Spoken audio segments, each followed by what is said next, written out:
Sister mocked my apartment. So tiny! You live like a rat, she said. I said. Cool, then you don't need the free rent anymore. And that same night she texted me 14 times.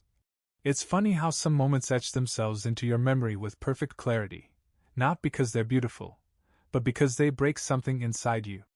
So when my sister Melanie burst out laughing and said, "Oh my God, this place is so tiny!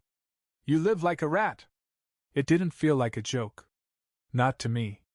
Not after everything I'd done. We were standing in the middle of my studio apartment.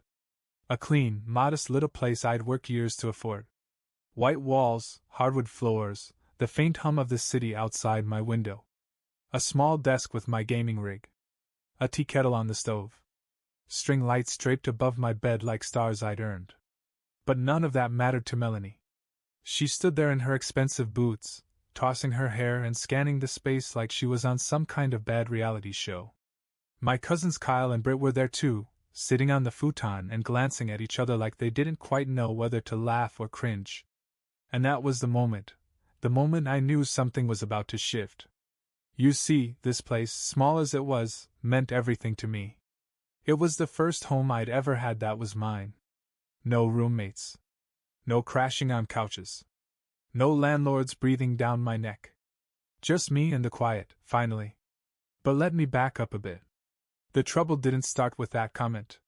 That was just the moment the curtain dropped. The first signs were subtle.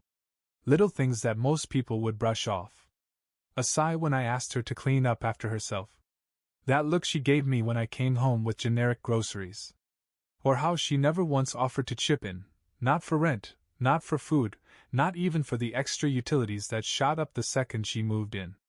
But I let it all slide. Because she was my sister. And she was going through a rough time. Her boyfriend had dumped her. She lost her job at the boutique, something about showing up late too many times. She sounded wrecked when she called me. "Please, Rob," she said, voice cracking. "I have nowhere else to go." So I said yes. No lease, no rules. Just kindness. I cleared space in the closet. Gave her the bed and I slept on the futon. Bought extra groceries. Bit my tongue when she left dishes in the sink. I figured she'd bounce back in a few weeks. That was 3 months ago. And now she was standing in my home, the same home that had taken me years of juggling community college, night shifts, and warehouse work to afford, and she called it a rat's nest. That's when I smiled. Not out of politeness. Not out of embarrassment. No. I smiled because something clicked into place. I realized right then and there, Melanie had never seen what this place was. She'd only seen what it wasn't. And I was done letting her stay blind to it. The worst part wasn't even what she said, it was how she said it. Like she was entertaining a crowd. "Seriously, Robbie," Melanie went on, still laughing. "Where do you even eat? On your lap like a squirrel?" She looked around and clapped her hands together like she was hosting a tour. "No dining table. One window. And is that a fold-up chair?" Kyle gave an awkward chuckle, but Britt elbowed him gently and whispered something under her breath. He shut up quick. I just stood there, watching Melanie perform. She didn't realize the words she was tossing out like confetti were cutting deep. That this tiny apartment, with its one window and thrifted furniture, wasn't just a place, it was a symbol. Of finally getting out from under crushing debt. Of saying no to bosses who screamed and yes to online classes that ate my nights. Of building a life that didn't rely on anyone but me. But Melanie? She wasn't interested in any of that. She was used to getting rescued. Our parents always bailed her out. When she maxed out credit cards, Dad refinanced. When she dropped out of college after a semester, Mom blamed the professors. And when her last 3 relationships blew up, she moved from boyfriend to boyfriend like stepping stones, until they all got tired of footing her bills. And then she came to me. To be honest, I didn't think twice when she called crying. I told her, "Come over. Stay as long as you need." But I should have known better. Because the signs had been there since week 1. Like the time she, accidentally, used my debit card to order Thai takeout, for her and her friends. Or when I came home to find her wearing my hoodie, lounging on my futon, feet on my desk, scrolling through Instagram with a half-eaten cupcake on my keyboard. She never cleaned. Never asked if I was okay. Never even thanked me. But I told myself she was just hurting. Until tonight. Tonight she stood in the middle of my living room and humiliated me in front of people I cared about. And when she laughed and said, "How do you even date with a setup like this?" I saw Kyle's expression change. That's when I realized I wasn't the only one who thought this had gone too far. Melanie caught the silence and paused. She looked at my face, searching for a reaction. She wasn't expecting what she found. I took a step forward, slow, calm. "Cool," I said. My voice didn't rise. It didn't need to. "Then you don't need the free rent anymore." Her smile faltered. "What?" "You can pack your stuff," I said, still steady. "You've got 3 days." And just like that, the room flipped. Melanie blinked, like she was trying to reset reality. As if maybe I'd misspoken. "You're kicking me out?" she said, her voice losing that cocky edge. "Over a joke?" I didn't flinch. I didn't laugh. I didn't even blink. "It wasn't a joke," I said. "You meant every word. And I heard you." Kyle stood up awkwardly. "Hey man, we didn't mean to." "You're good," I cut in. "You didn't say anything. This isn't about you." Melanie looked around the room like someone had moved the ground beneath her. For a moment, she seemed almost small. Like the punchline had backfired. I didn't need to raise my voice. I didn't have to prove I was serious. The calm was louder than any shouting could have been. She didn't say another word that night. Just gathered her things in a huff and slammed the door to the bathroom, pretending to have some urgent reason not to be in the room anymore. Kyle and Britt, bless them, stayed for 5 more minutes, offering up those polite, murmured goodbyes you give when someone's had a public meltdown and you don't know how to make it less awkward. When the door finally closed behind them, the quiet in the apartment was like a warm blanket. I cleaned up the kitchen, wiped down the counters, lit a cinnamon candle I only used when I really needed peace. And I sat on the futon, staring at the little tea kettle starting to hiss on the stove. That's when it started. Buzz. One text. "Melanie. Okay, wow. You're really doing this? After everything I've been through?" Then a second. Then a third. By midnight, it was 14 messages. Each one more erratic than the last. "I didn't mean it like that. You know I'm stressed, right? Are you seriously abandoning me like everyone else? This is low, even for you." Some were apologies wrapped in guilt trips. Others were full-on tantrums. One had a crying emoji followed by a screenshot of a text from her ex, as if that was my responsibility now, too. I didn't answer a single one. I muted her number and tossed my phone on the bed. And for the first time in 3 months, I slept like a rock. The next morning, the apartment felt different. Lighter. The air wasn't clogged with tension or perfume, or the buzz of someone pacing while talking on speakerphone. The futon was made. My desk was organized. My tea was steeping without anyone asking if I had almond milk.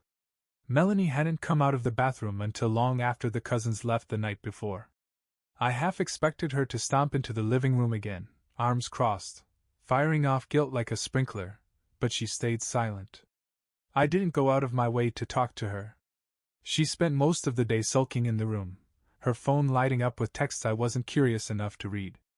Once or twice, I heard her open the fridge and sigh loudly, probably hoping I'd offer to go grocery shopping. I didn't. That night, I cleaned everything, top to bottom. Vacuumed the rug. Wiped the windows. Took out a box of string lights I hadn't used since moving in. I looped them along the curtain rod, soft white against the evening skyline. Then I brewed a mug of green tea, set it beside my keyboard, and sat down at my desk. I looked around my little rat's nest. It was perfect. Quiet. Clean. Mine. And then I had an idea.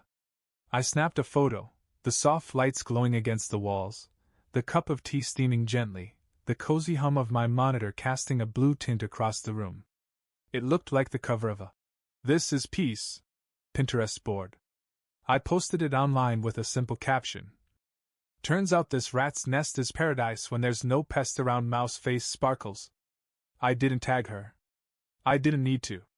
But it didn't take long. A few mutuals liked it. One of our cousins commented, "Looks way better than I remembered eyes." Someone else added, "You always had a vibe, man." Respect. It wasn't revenge. Not really. It was just truth. For once, I wasn't pretending to be the guy who could take a punch without reacting.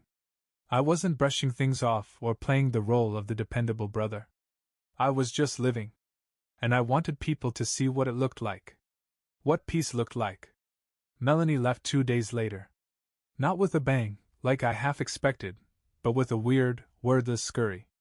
She didn't speak to me that morning. Just gathered her makeup bags, a laundry basket of wrinkled clothes, and the pair of boots she always left by the front door, as if they were decorative. She paused once, hand on the knob, like she wanted to say something, but whatever it was, she swallowed it. And then she was gone. I stood there for a few minutes, just breathing. Not thinking. Just breathing. Then I turned around, sat back at my desk, and smiled. She hadn't slammed the door. That felt like a victory. I could have left the place quiet for a while, lived in solitude, enjoyed my space like a well-earned secret, but the practical part of me started doing math. Rent wasn't cheap, and with her gone, I could use the help. But not just any help. So I posted a listing on a roommate board, nothing fancy, just a few clear photos and a description that said, "Small but peaceful. No drama, no noise, just vibes. Looking for someone clean, respectful, and working towards something." I got over 30 replies. Most were people like me, young, working, exhausted from chaos. But one message stood out. It was from a guy named Darren. Quiet tone. Said he was a medical assistant working swing shifts and just wanted a stable place to sleep, cook, and read. When he came to visit the place, he looked around with wide eyes and said, "You can feel that this is a calm space." He moved in 2 weeks later. Darren was the opposite of Melanie in every way. He took his shoes off at the door. He left handwritten notes if he finished the milk. He asked before inviting anyone over, which happened once, and they stayed for an hour, soft jazz playing in the background. But most importantly, he saw the place the same way I did. One night he made a cup of tea and said, "This apartment may be small, but it feels like it has gravity. Like it keeps the chaos out." I couldn't have said it better. I wasn't just living in a space anymore, I was sharing it, and it felt like a choice, not a compromise. It was about 3 weeks after she left that I heard from our mom. She called while I was folding laundry, and for the first time in forever, I actually hesitated to answer. Not because I was angry, well, maybe a little, but because I didn't want the calm cracked open again. Still, I picked up. "Hey, Mom." "Oh, Robbie. She's home." I didn't have to ask who. She let out a long sigh like she just finished a marathon and said, "She came in with 3 bags and attitude. You'd think we kicked her out." I leaned against the wall. "So she's back with you and Dad?" "For now," Mom said. Then, quieter, "We've already had 2 fights. Your father's making her help with dishes, and she thinks it's child labor." I didn't say anything. Just listened. "She called your place a closet, by the way," Mom added, sounding almost guilty. "Said it was suffocating." I let out a small breath. "It's funny.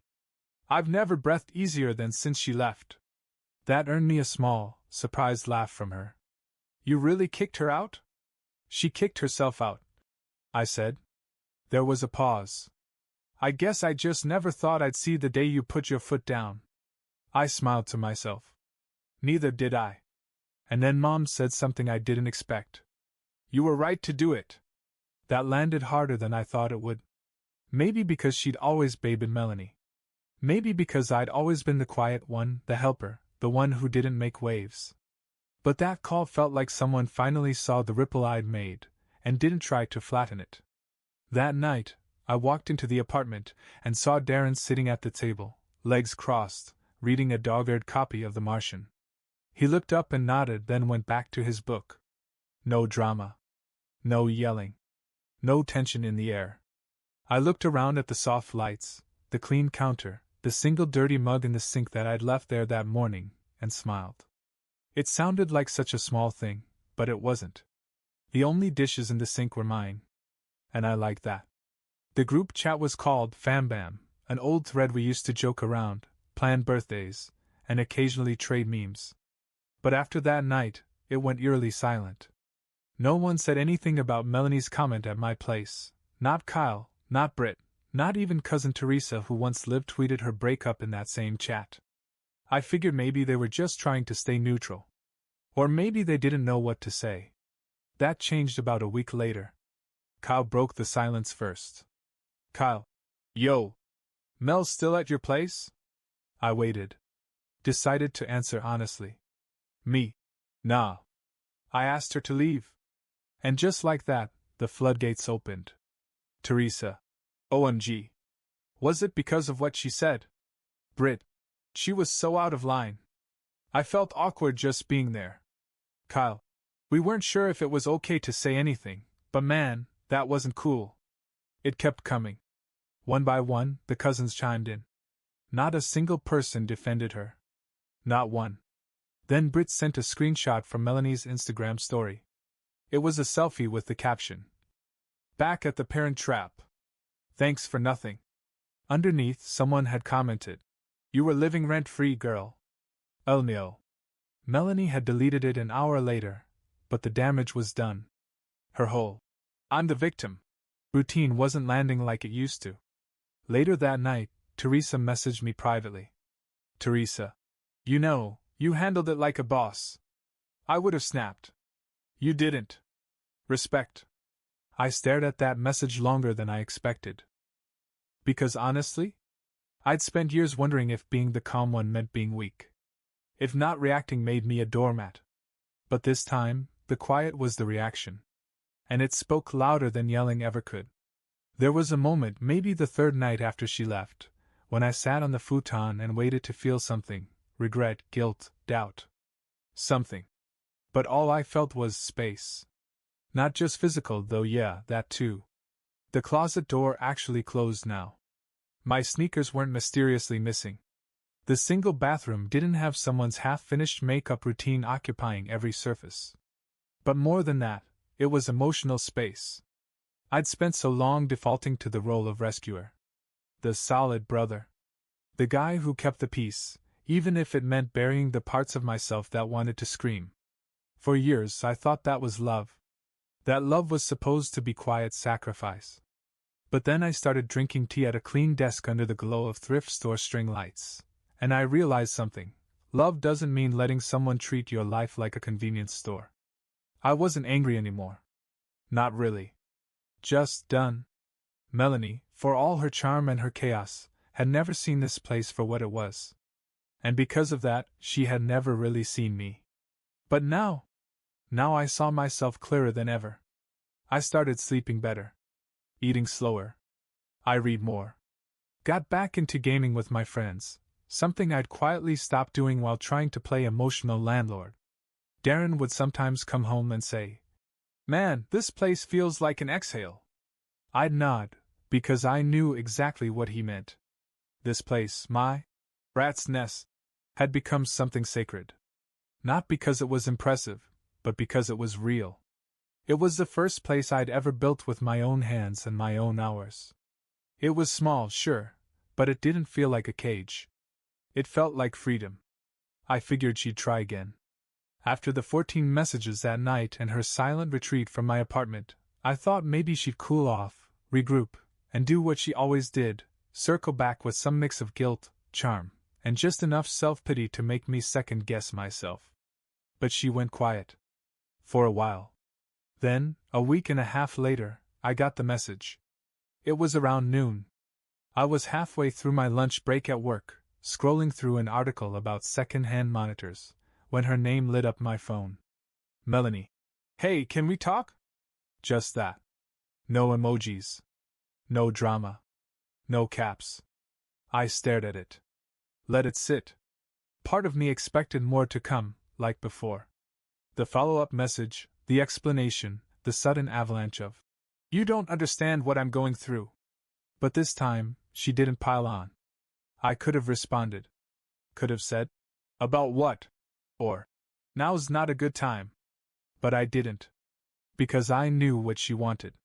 She wanted a soft opening. A foot in the door.